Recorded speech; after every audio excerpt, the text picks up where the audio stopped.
పిల్లలకి చేసేటువంటి రేగుపళ్ళు ఎందుకు పోస్తారు? భోగి పళ్ళు పోస్తూ ఉంటారు. ఈ రేగుపళ్ళు అనేవి వాటి పేరేంటంటే బదరి ఫలాలు. బదరి అంటే అవి. అంటే నారాయణుడు బదరి వృక్షంలో ఉంటాడు.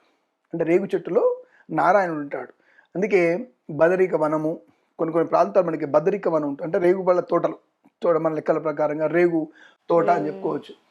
ఆ బదరిక పళ్ళు ఎప్పుడైతే మనం పిల్లల మీద పోస్తామో వారికి అనేకమైనటువంటి ఈ నెగిటివ్ ఎనర్జీ, దృష్టి దోషాలు కావచ్చు, అలాగే విటమిన్ లోపం వల్ల కావచ్చు, అలాగే కొంతమందికి వచ్చినటువంటి ఈ నేత్ర సంబంధించిన దృష్టి దోషాలు కావచ్చు, ఇవన్నీ కూడా తొలగిపోవడానికి కారణం ఉంటుంది.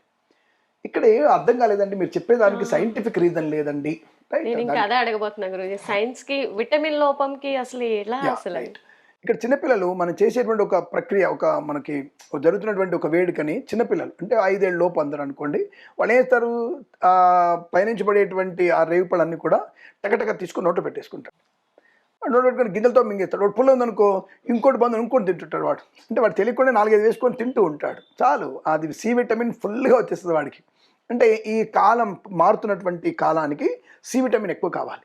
అలా తినడం వల్ల మనకి ప్రయోజనం. కొంచెం తినొద్దు, చీడపడుతుంది అంటారు. సో ఆ పండుకునేటువంటి ఒక ప్రత్యేకత ఏంటంటే బాడీ మీద పడగానే దానివల్ల వచ్చేటువంటి కొంత నెగిటివ్ ఎనర్జీ తగ్గించే తత్వం. ఎందుకంటే ఆమ్లం ఉంది కదా, దాంట్లో పులుపు ఉంది కదా,